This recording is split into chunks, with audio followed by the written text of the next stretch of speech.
Again, my name is Prakash Karamchandani. You're welcome to refer to me as PK when we get to the question and answer session. I'm a co-founder of Balanced Pan Asian Grille. It was a restaurant concept that a college classmate and a friend of mine and I started back in 2010. At that time, it was more of a side venture. My career was heavily invested in technology. I've owned my own tech consulting firm actually since I was 15 and have continued to grow that. But really have been putting a heavy focus towards our restaurant concept. And this year we were ranked by process of elimination the #1 Asian fast casual concept in the country by fastcasual.com and 33rd overall. We've got actually 4 locations in Ohio, locations 5 and 6 currently under development, will be open in the next 6 months. And we're in the process of closing our A round right now by the end of the year and moving on to growth. So the last several years we've really been focused on concept development, and I'm here to speak to you as a passionate fan of mobile apps and as an operator who really sees mobile apps as the center not only of our marketing but also leading into our operations. So I'll give you a little bit of background through this video here, if it will load. There we go. Just a little background on Balanced Grille just to give you an idea of what our menu looks like.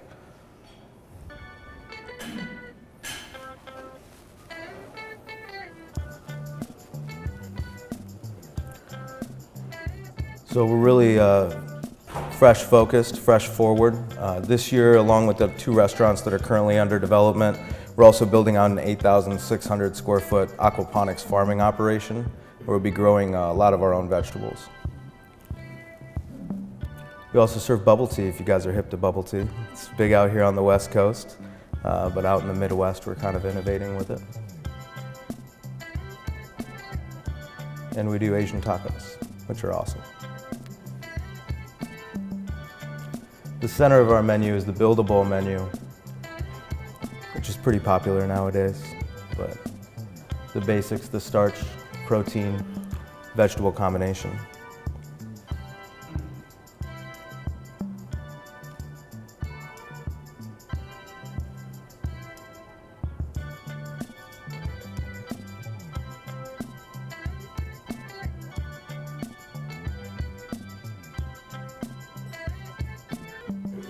So that's a little bit about Balanced Grille. So when we launched a mobile app, we've been through 3 iterations of mobile apps, and this is the one that we really are in love with. And we're trying to solve 3 business goals in launching a mobile app. And hopefully, if you guys, just a quick question, how many in this room for their brand have a mobile app? Out of those who raised their hand, how many feel as though they're getting the most out of their mobile app? Kind of? So one kind of and everybody else not. So totally can relate to that. That's why we went through 3 iterations and we settled on where we're at now. And hopefully out of this presentation we can share a little bit of the insight that's made that really successful for us. So we wanted to acquire new customers. We wanted to launch a new revenue stream through pickup mobile ordering. Our brand already did a 70% takeout rate. So for us, mobile apps was right in line with exactly what we needed. And we wanted to drive sales, but really operational results and make our operation all the more efficient, profit focused. So here's a little bit about the solution that we implemented. So we implemented a white labeled mobile app, and the goal there was to engage with customers, more than just mobile ordering, but also loyalty. We had run our brand up until that point for 6 years with no discounts, no incentives, no coupons. So we wanted to reward our most diehard customers and use loyalty in a way where we weren't creating a blanket discount or a loss leader, but really try and build sales out of that and drive those kind of the rings. So we've got our diehard customers, we've got our frequent customers, we've got our tertiary customers. We wanted to drive all of that inwards and created more of a strong customer base. And the best way to do that was a strong CRM system so we could really analyze our guest behavior and launch marketing campaigns that were heavily personalized. And so the data that we're able to get out of the mobile app, what we're doing there is providing a convenience for our customers. The really powerful end of it is the back end. And I'm excited to show you a little bit about what we've done there. Some of the features of the mobile app that we launched that we feel are probably the top 6 features that make it really successful is the loyalty program. And I'll get more into the mechanics of that. But as I said earlier, we had never done any other type of incentive-based marketing. And so the loyalty program caught on kind of like wildfire, drove user engagement with the app, and very popular with our customer base. Through that, we wanted to create targeted and personalized marketing campaigns, and part of that is automating some of our marketing to make it a little bit less resource intensive for us on the administrative level. Mobile ordering is the crux of why customers download the app. They like the incentive through loyalty, but really it's about the mobile ordering experience, making that as easy as possible, as accurate as possible. Providing access to hidden menu items is a popular thing that we do through our app. And some of the other ways that we are really successful in growing the use of the app is through the referral program that's built into the app. And then one of the areas of the app that we thought was really important for operational success was quality control. And what I mean by that is creating a built-in feedback mechanism that allows us to pretty much in real time truly understand how an individual store on a shift is running. And we definitely tie that back into kind of our operations model and how we manage all of that. So quality control is another important aspect of it. And then also when we do make a mistake, when we do disappoint a customer, being able to immediately reach out to them in a personalized way and provide a replacement. So if we made a mistake on the bowl, we can issue a credit exactly for that bowl. It shows up right on that dynamic home screen that was shown a bit earlier. It'll show up right there where it says welcome gift. Let me see if I can, right here. It'll show up, image, everything. It'll say, hey, sorry, we made a mistake on this. Here's your bowl, and they can redeem it right off of the home page, which is great. So how we acquired and engaged new customers with the app. Again, the in-app referral program is really powerful. The way that works is each customer, when they download the app, they get a referral code. They're able to then share that referral code through social media and their other channels. New customers, when they download the app, they enter the referral code. When an app is downloaded by a friend, they immediately get 10 points. But when the friend actually uses the app to place their first order, the friend who referred them gets an additional 40 points. And also gets a notification of what they ordered, which is really powerful because it creates, again, that second layer of conversation around the app, around the brand, and drives use. So on average, we get about 3 new users from each recommendation that goes out. And you can see where the app would really go viral from there. Tying in the social media platforms that we heavily utilize, for us there's 3 platforms, Facebook, Twitter, and Instagram. We created this deep parity between Instagram and the mobile app because, as you'll see in a little bit, our mobile ordering experience is heavily image focused, and Instagram really works well to excite customers, especially when they're looking for food, much better than just text or Twitter. So Instagram, we created this focus on a content marketing strategy specifically around individual menu items on Instagram, and then when people were interested in purchasing that item, it linked them essentially through the app. And then also we created a simple game mechanism within the app where if they did follow us through the app on Instagram, they got points for it. And what happened was we instantly saw about over a 3-month period a 28% increase in followers on Instagram, which was great. We also, as we rotate the rewards items, it's what creates that content schedule that we then put into like a Hootsuite that then goes out and posts on a regular basis on Instagram. It ties back into the rotation on the app, so it keeps people really engaged. So back to the loyalty program, the goal again was to drive these 3 tiers of customers. First, being able to identify the frequency of the customers and then move to create additional frequency. And the best way to do that is provide points for every single order. And what we did was create a really simple program where they earn predictable amount. So for us, it's about a 10% that they earn back through loyalty points. And then we also created tiers so that they can get, as we identify these customer groups, we send them targeted campaigns and give them a little something extra every time they kind of achieve new levels of either order totals, total number of spend through the app, or a point accumulation, which is important because point accumulation, again, ties back into the referral program. So those are really advocates for the brand that we're looking to engage. So what we've seen is we've been able to drill down and create 42% of customers that use the app. They're using the app more than 2 times a month, and out of the total number of users of the app, about 25% of them use it on a weekly basis, which is what we think is a really great engagement. The digital ordering is really the crux of the mobile app. It's why people are initially downloading it. It's a convenience feature, and we really needed the digital ordering to create that new channel. Phone orders were starting to really inundate our operations, and the mobile app was allow us to really tap some of the efficiency that was available in our kitchens and our production areas, where we really didn't want to bog down the line. The ordering line is important because we get a lot of new customers in through the ordering line, but regular customers would get frustrated as they're waiting in line, again, in a fast casual environment, waiting to order when they already know what they want. They're placing a repeat order. The mobile app was giving them the tool to tie directly into the store.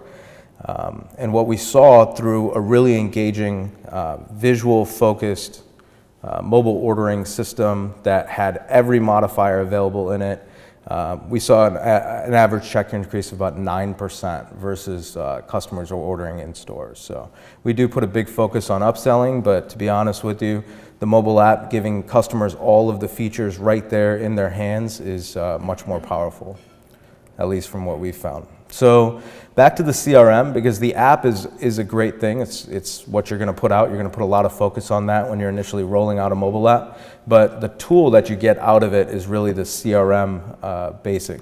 So what we've learned is we really know who our customers are. We're able to segment those customers and then create targeted campaigns. The CRM filter is really what allows us to do that. We're able to see how often they order, what their average spend per order is, and dive into a little bit deeper into the product mix that they've explored, so items that they've purchased or haven't purchased. And we're able to attack users who have used the app or visited the brand and then died off, people who are just getting hip to the brand.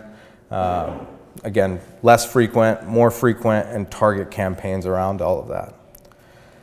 So what we're really doing here is using customer data to launch effective marketing campaigns. And from a single campaign that we launched just this past month, where we ran a 3-week campaign.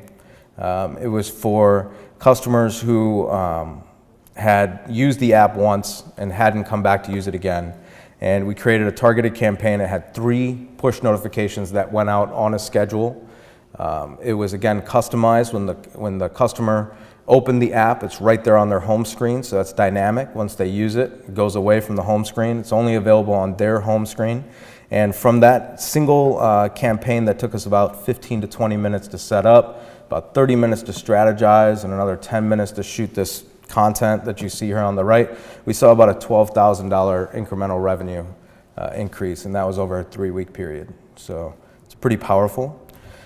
Some of the other areas, again, we run a pretty, our menu, it changes twice a year, and we want to stay on top of that because it helps us stay on top of customer preference, but also trying to understand exactly what customers want from us, because feedback is what has allowed us to grow as a brand, and we really leverage that customer feedback. So by being able to see deep into modifiers, again, in store and also on the app, but on the app you get so much more of a rich tie-in because you're able to see who the customers are plus the product mix.